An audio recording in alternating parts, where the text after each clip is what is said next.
But I want to share a few things about what's going on with the Spiritual Formation Society. And our vision is really a couple of things. It's going to come up here on the screen, I think, maybe. There it is. Our desire with the Spiritual Formation Society is to foster the spiritual formation movement in Arizona and beyond. And we've been able to see that over these last years as we've partnered with people. And then the other part of that that's really significant is to create safe environments where leaders and learners, or learners and leaders, however you want to say it, can experience and grow in the love of the Trinity. And one of the things that we've noticed is that often as we think about drawing close to God, that can be incredibly vulnerable.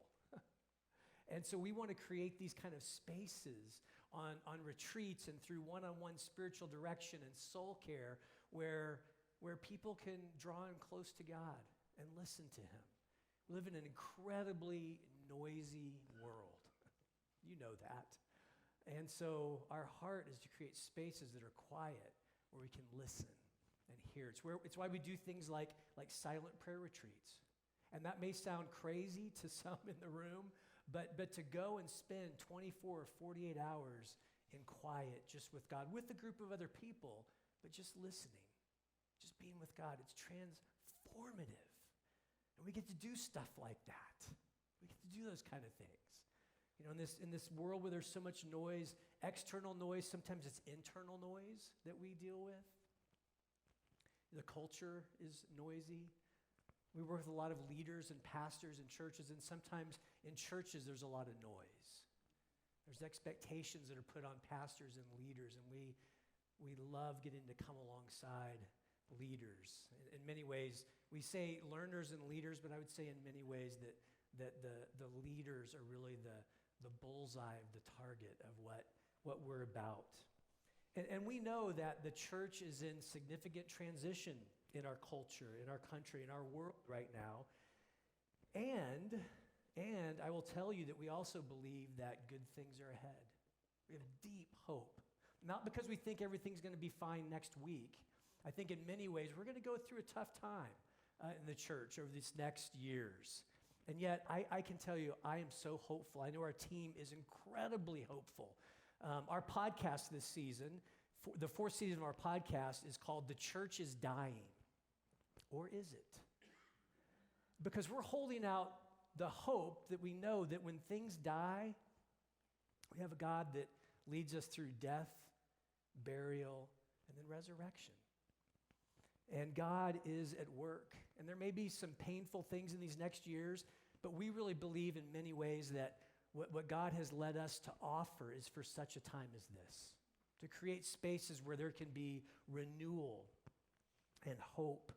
You know, where hope can be tasted, where that renewal can be experienced, and where church and leadership can be reimagined.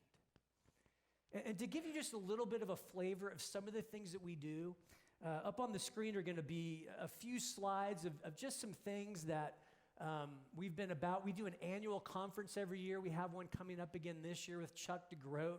You got to check it out, first couple of days in February.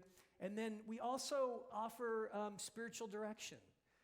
We have a great team of about 30 people that we partnered with that offer one-on-one spiritual direction.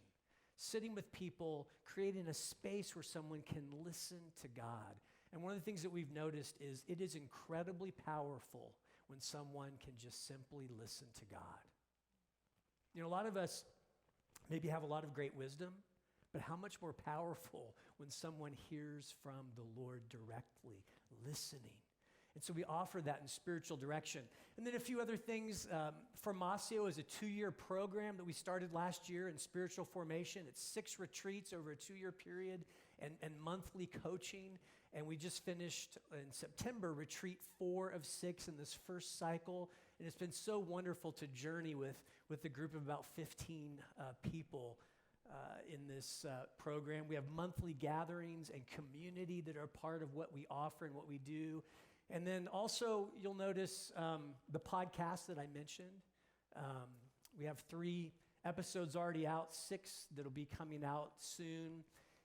And then we also offer retreats for just nurturing a depth with God. I mentioned that with some of our prayer retreats. And then equipping, training, workshops. We're always offering those kind of things to equip us in that listening kind of life with God. And then training and workshops online. John Deluce, who's part of our team, he meets with, is it over 400, John? 400 Filipino pastors all over the world. He meets with them on Zoom and training them. And it's really kind of an ordination process. Is that right? Best way to say it? Yeah, 2-year ordination training. Yeah. That's some of the stuff we get to do online.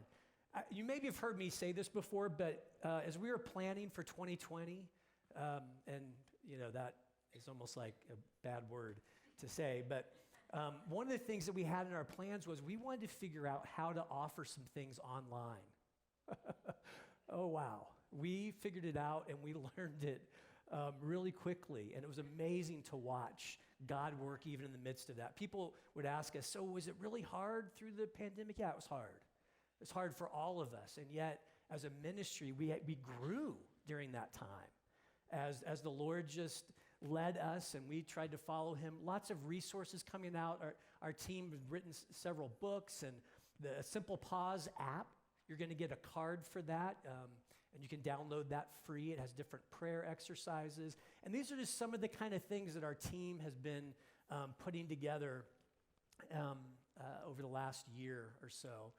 And then some global outreach is something that has been kind of a surprise for us, but invitations to go and work with leaders really all over the world.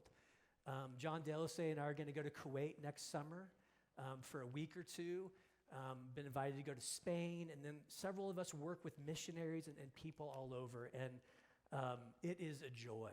It is so much fun to get to do that.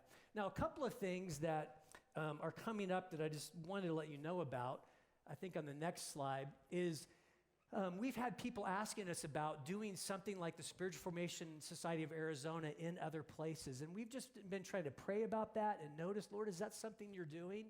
And just in this last week, I've had conversations with 2 people that are asking that question. And so we're trying to understand and listen to the Lord about what he's calling us to do with that. We feel very committed to Arizona, and a lot of our discernment, that was definitely reaffirmed.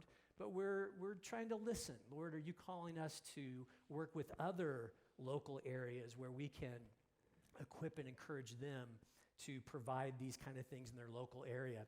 And then the next slide, I mentioned that our staff team has grown a lot. We had 3 staff in 2020. We now have 7, and we're hoping to add another person in this next year. As there's so many things going on, we just need more hands on deck to coordinate just all the wonderful things that are happening. And, you saw a few pictures up there, and there are so many stories that we could tell.